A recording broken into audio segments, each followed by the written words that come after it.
Everybody, Josh Miller here with crewdesigns.net and crewdesigngroup.com, here to show you a little tutorial today on how to back up and then administer your backup on a Joomla site. So let's first look at what we're going to be using. It's a component or an extension called Akeeba Backup.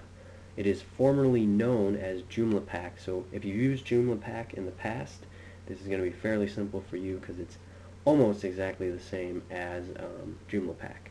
Akeeba Backup is the latest version in it, so it does have newer code. It's a little bit better. You can download it at akeebabackup.com or joomla.org at the Joomla extension directory.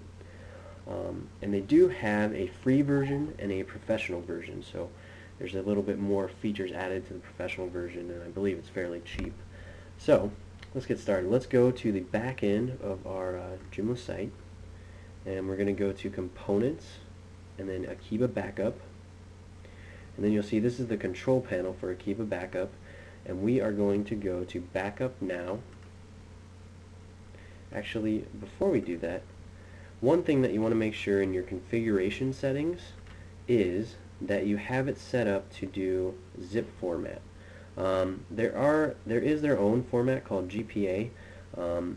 I tend not to use that. I find it's a little bit harder to use, and I think the zip is just a lot easier to install. So I would recommend just doing it in the zip format and then save that. Okay, so then you go to Backup Now, and then it'll tell you that it may not be expected to work. It's okay, it'll work fine. And then you want to click Backup Now.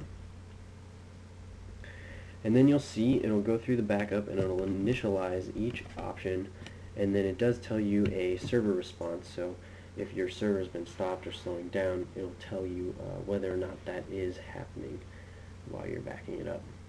So this will take a few minutes, so I'm going to pause the video and we'll be right back.